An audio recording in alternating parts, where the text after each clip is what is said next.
नमस्कार दोस्तों, अस्सलाम वालेकुम, वाहिगुरु जी खालसा वाहिगुरु जी फतेह। दरअसल हमारे देश में हमारे स्टूडेंट का कैरियर किस तरह से तबाह करना है, ये शायद कुछ माफियाओं ने ठान लिया है। हमारे देश में प्रेम पत्र कम लीक हो रहा है, एमएमएस कम लीक हो रहा है और पर्चा एग्जाम का पर्चा जो है ज्यादा लीक हो रहा है। ये कहना गलत नहीं होगा। हर दूसरे दिन जब भी पेपर होता है, पेपर लीक हो जाता है। कल ही आपने देखा कि मंगलवार को एग्जाम हुआ और उसका पेपर लीक आउट होने के आशंका के कारण पेपर को रद्द कर दिया गया। यूजीसी नीट के बारे में बात कर रहे हैं। और नीट जो है उसका तो मामला कितने दिन से चल रहा है वो तो आप देख ही रहे हैं। हालांकि इसकी रिजल्ट जो है 8 जुलाई को आने जा रही है कि क्या सुप्रीम कोर्ट में फैसला होता है। चर्चा ये नहीं है कि कितने स्टूडेंट इससे इम्पैक्ट पड़ रहे हैं। यदि इम्पैक्ट जो है 50 स्टूडेंट का भी होता है तो समझिए कि बहुत गंभीर मामला है। यहाँ तो 23 लाख 24 लाख लोग का स्टूडेंट जो है इसका इम्पैक्ट उन लोग पे पड़ रहा है। दरअसल मैं आपको ये कुछ पेपर का नाम और क्यों ऐसा इम्पैक्ट होता है। आज राहुल गांधी ने प्रेस कॉन्फ्रेंस की, उसमें उन्होंने बताया कि भाई साहब वाइस चांसलर जो है बहुत सारे संघ परिवार के इस सिस्टम में घुस गए हैं और सिस्टम में घुसने के कारण क्या हुआ कि सिस्टम को खोखला कर रहे हैं। उनके दावा में कितना सच्चाई है ये तो जांच प्रक्रिया होने के बाद ही पता चलेगा।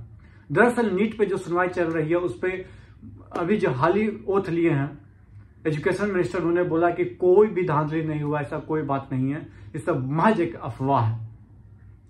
दरअसल क्या सच्चाई है ये तो जांच प्रक्रिया चल ही रही है, पर आरोप प्रत्यारोप जो है पक्ष और विपक्ष दोनों एक दूसरे पे लगा रहा है।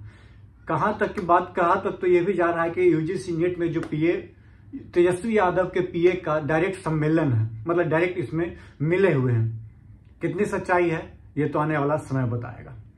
दरअसल मैं आपको बताता हूं कि दरअसल ये शुरुआत कहां से होती है। पेपर लीक की शुरुआत दरअसल शुरुआत होती है प्रिंटिंग प्रेस में। जब पेपर को पेपर जो है प्रेस होने के लिए जाती है, यदि ऑफलाइन एग्जाम होता है तो वहीं पे उसके प्रिंटिंग प्रेस में जाती है, ओपन है, वहां कोई भी जो प्रेस करने वाला ही हो या वहां पे बहुत सारे जो व्यक्ति हो पैसे लेकर या कुछ या अपने लोगों को पेपर देने के चक्कर में वहां से पेपर को फोटो खींच ले या कुछ करके भेज देता है। पहला ये हुआ प्रिंटिंग प्रेस, जहां से पेपर लीक होने की समस्या बढ़ते जाती है। दूसरा होता है जब पेपर प्रिंट हो जाता है उसके बाद होती है वहां जाती है कहाँ, बैंक लॉकर में। बैंक लॉकर में भी थर्ड पार्टी का इन्वॉल्वमेंट होता है, बाकायदा आप जानते ही होंगे। थर्ड पार्टी के जहां इन्वॉल्वमेंट आ गया दोस्तों, वहां पे चांसेस क्या होते हैं, आपका लीक होने का, पेपर के लीक होने का चांसेस बढ़ जाते हैं। तो बैंक लॉकर में भी एक तो सिस्टम, दूसरा प्रिंटिंग प्रेस, तीसरा बैंक लॉकर। परीक्षा कराने वाला जो स्ट्रांग रूम है वहां पे आप जा पेपर सबमिट होता है, मतलब पेपर या तो 1 रात या 2 रात पहले पेपर आ जाती है। वहां पे भी हो सकता है कि यहां से भी जो गिरोह है वो अपना काम कर ले और पेपर को लीक करवा दे।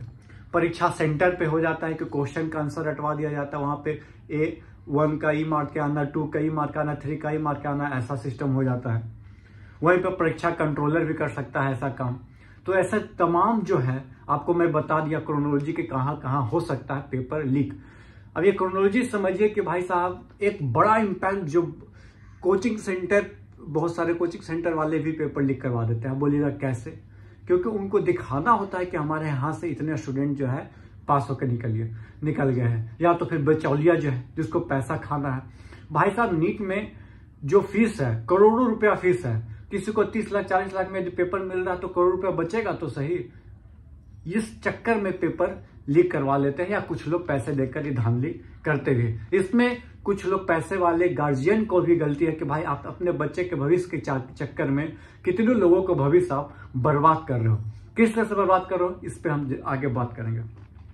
दरअसल लास्ट 5 साल में क्या हुआ कि 41 पेपर लीक हुआ, बड़े पेपर की मैं बात कर रहा हूँ 5 साल में, जो कि 15 स्टेट के बारे में बात कर रहा हूँ, जिसमें 1.5 करोड़ लोग, 1.5 करोड़ अभ्यर्थी जो है इससे सफर किए हैं। आप समझ सकते हो कितना बड़ा अमाउंट है। 1.5 करोड़ स्टूडेंट जो है बेरोजगार रहा है या सफर किया है सिर्फ क्यों? पेपर लीक के कारण। ये बात समझना होगा, ये सरकार को समझना होगा। आपकी मजबूत सरकार थी 10 साल, आपने जो कदम उठाए 10 साल जेल दिस दैट, उससे कुछ नहीं हुआ। तो कदम और भी ऊपर और स्ट्रिक्टनेस, और सबसे बड़ी बात कि आप कदम कोई भी उठा लीजिए, जब लूप होल्स रहेगा आपके सिस्टम में तो इसका कुछ भी कोई रोक नहीं सकता है। राजस्थान सरकार ने निकाली थी 10 साल और 10 साल की जेल, 10 करोड़ 10 साल की जेल। क्या हुआ? कुछ फायदा नहीं। लाइफ इंप्रिजमेंट कर लिए, उसके बाद भी कुछ कम हुआ है, पर उस लेवल पे नहीं। तो ये जो लूपहोल्स है आपके सिस्टम में, उसको तंदुरुस्त करना ये सरकार की जिम्मेदारी है। कहीं ना कहीं इसके लिए सरकार जिम्मेदार है, चाहे वो सरकार उत्तर प्रदेश की हो, मध्य प्रदेश की हो, राजस्थान की हो, बिहार की हो, चाहे वो कोई भी तमिलनाडु की हो, चाहे कोई भी सरकार हो, वो सरकार जिम्मेदार या उसके अंदर के लोग, चाहे उनके पीए हो, पीओ हो, जो भी हो, जिम्मेदार जरूर होते हैं। दरअसल मैं आपको बता देता हूं कुछ। दरअसल एमपी में व्यापम घोटाला जब से शुरू हुआ दोस्तों, तब से पेपर लीक रुकने का नाम नहीं लो। खासकर मध्य प्रदेश तो इपिक सेंटर, जिस तरह से राहुल गांधी ने बोला कि इपिक सेंटर है मध्य प्रदेश, उत्तर प्रदेश, तो कहना गलत नहीं होगा। मध्य प्रदेश तो भाई हम लोग रहे हैं तो जानते भी हैं कि कितनी स्थिति गंभीर है। एक तो पेपर आता नहीं है, एक तो एग्जाम होते नहीं है, और जब एग्जाम होते हैं तो मैक्सिमम पेपर आपका लीक यदि हो जाएगा तो स्थिति क्या होगी वहां के स्टूडेंटों की, क्या कह सकते हैं। लेकिन आप बोलिएगा भाई 29 की 29 सीटों तो मध्य प्रदेश की आपकी भाजपा की सीट झोले में गई, तो वहां युवाओं का आक्रोश कहां है? सवाल ये जायज है, ये सवाल जायज है वहां के युवाओं से, और क्वेश्चन करना बनता भी है। 18 से 30 साल के ज्यादा युवाओं वहां सफर कर रहे हैं हर एक प्रदेश में। अब पता नहीं वहां बेरोजगारी दर का देखना होगा कितना स्थिति गंभीर है, जो आपको पता होना चाहिए मध्य प्रदेश में।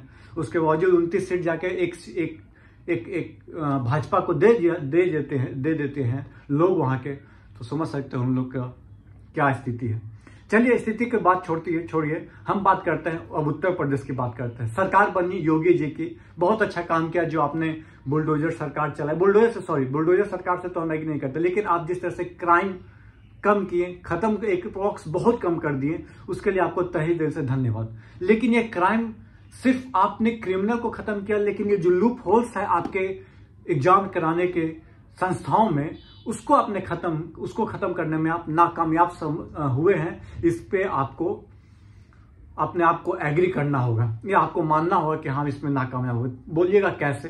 दरअसल 2017 में सरकार आई एसआई पेपर लीक, 2018 में लोअर सबऑर्डिनेट पेपर लीक, 2018 में यूपीपीसीएल पेपर लीक, 2018 में पुलिस पेपर लीक, इसी तरह तमाम बहुत सारे पेपर लीक हुए हैं। पीईटी पेपर लीक 2021 में यूपीटीईटी पेपर लीक हुआ, जिसमें 21 लाख अभ्यर्थी जो हैं फॉर्म भरे थे, और पता है एक बंदे से जनरल ओबीसी से लिया गया था 1200 रुपये। आप समझ सकते हो कितनी बड़ी रकम होती है। अब 20 लाख लोग स्टूडेंट भरे थे, आप पैसा यहीं से कमाना चाहते हो तो कमाइए, स्टूडेंट के साथ खिलवाड़ कर लीजिए। SC/ST की फीस था 800 रुपये। ये दर्द आपको नहीं समझ में आएगा सर, आप सीएम बने हुए हैं, डीएम बने हुए हैं, पीएम बने हुए हैं, आपको क्या पता चलेगा कि बेरोजगार युवा जो है 1-1 रुपया कहाँ से लाता है, कितना मुफस्सिरी में 1-1 रुपये काटता है। तो एक फॉर्म भरता है, उसके बाद वो एग्जाम सेंटर पर जाने के लिए वो 1-1 रुपया जोड़ता है, तो एग्जाम सेंटर पर जाता है, वहाँ मंदिर में, मस्जिद में, गुरुद्वारा में रुकता है, वहाँ पर रुक कर एग्जाम देने की कोशिश करता है।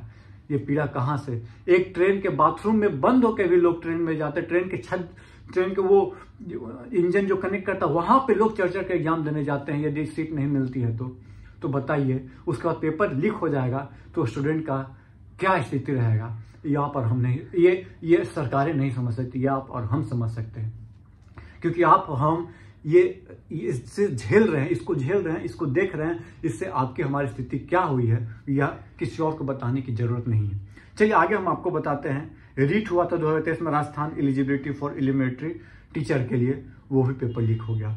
तब तमिल TSPC हुआ था AE का, वो भी पेपर लीक हुआ है। नीट UG अब मैंने आपको बता दिया है। दरअसल क्या होता है कि बहुत सारे जो गरीब परिवार के होते हैं, वो उधार लेकर कोचिंग संस्था को पैसा देते हैं, अपने बेटों को बाहर रखते हैं लोन लेकर कि कम से कम तैयारी करके निकल जाएगा, यदि सरकारी नौकरी ले लेगा तो कम से कम स्थिति जो है हमारा 5,000 पर जो हम डिपेंड रह रहे हैं, कम से कम घर परिवार को 25-30 हज़ार रुपया किसी लड़के को आएगा तो हो सकता है हम मुफ्तलिसिवे की जिंदगी हम इससे ऊपर निकल पाए।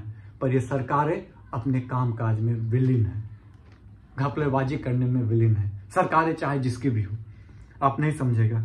और उसके बाद जब आदमी एग्जाम, चलिए पैसा तो एक मैटर करता ही है, सुसाइड कितना बढ़ गया है नीट के एग्जाम देने के बाद कितना लोग ने सुसाइड किया है, मैं आपको यदि आंकड़ा बता दूंगा एक दिन, पूरा सुसाइड पे केस में लेकर वो स्टडी केस लेकर आऊंगा, उसके बाद आप देखिएगा क्या हालत, बताइएगा क्या स्थिति रहता है।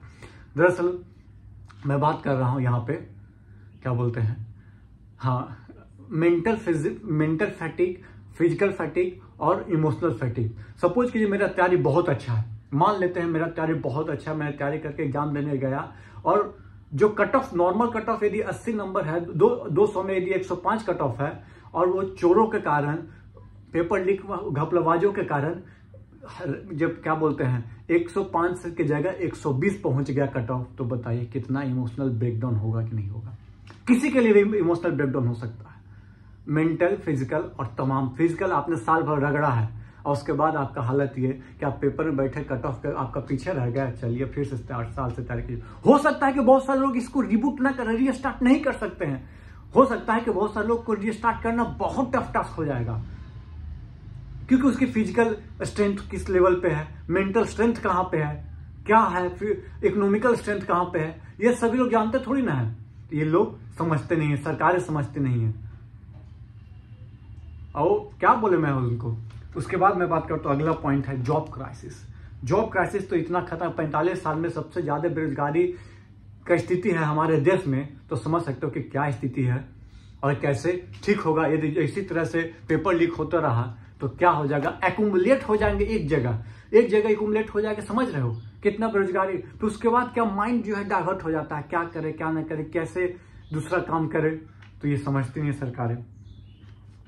और उसके बाद जो एकेडमिक कैलेंडर है उसका तो दिस दैट, मतलब क्या बोले, XYZ सब हो जाता है।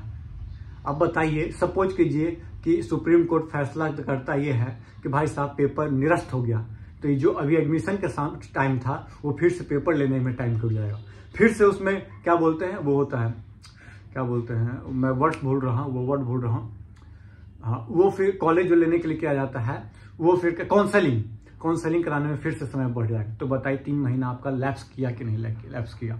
एक समय कहा जाता है स्टूडेंट में इंपॉर्टेंट होता है। इसका उपाय क्या है? उपाय यह है कि गवर्नमेंट को लूपहोल्स को बंद करना होगा किसी भी तरीके से, स्ट्रिक्टनेस बढ़ाइए या जो भी कीजिए, या कुछ भी डिसीजन लाइए, कोई भी लॉ लाइए, फास्ट ट्रैक कोर्ट को स्टैब्लिश करना होगा। और जो स्टूडेंट सफर किए हैं उनके लिए सबसे बड़ी बात है, जिन्होंने 6 महीना दिए उनको कम से कम कंपनसेशन देना ही पड़ेगा, चाहे किसी भी सरकार की बात की न जाए। कंपनसेशन आप पे कीजिएगा तो कम से कम उनको राहत तो मिलेगा कि हाँ भाई 4 महीना में 2 महीना कंपनसेशन मिला, चलो 2 महीना हम मैनेज कर लेंगे। एग्जामिनेशन प्रोसेस को स्ट्रेंथ करना होगा, सिक्योरिटी लेवल को एक्सट्रीम लेवल पर करना होगा, खतरनाक लेवल पर सिक्योरिटी लेवल रखना होगा, तब जाके आप बचा सकते हो। ये रहा आप। उसके बाद ट्रांसपेरेंसी लानी होगी आपको, क्या बोलते हैं, फेयरनेस लाना होगा आपको एग्जाम कंडक्ट करने के अथी में।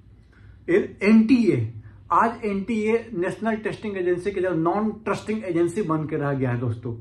NTA should be more professional. जी हाँ दोस्तों, गलत नहीं बोल रहे हैं। ट्रांजिशन ऑनलाइन एग्जाम में ट्रांजिशन होना चाहिए। आप बोलिएगा भाई ऑनलाइन एग्जाम में भी तो घपलाबाजी हो जाता है, लेकिन थोड़ा टफ होता है। तो ये सब हम बता दिए, इसका उपाय कैसे रोका जा सकता है, इसके कंसिक्वेंसेस क्या है, होता कैसे, सब कुछ मैं आपको बता दिया। और आपको ये वीडियो, यदि आप मेरी इस वक्तव्य से यदि सहमत हैं तो वीडियो को शेयर कीजिएगा और चैनल को सब्सक्राइब कीजिएगा, ढेर सारा प्यार दीजिए, तमाम लोगों के पास इस वीडियो को फैला दीजिए। तब तक के लिए जय हिंद, जय भारत दोस्तों, धन्यवाद।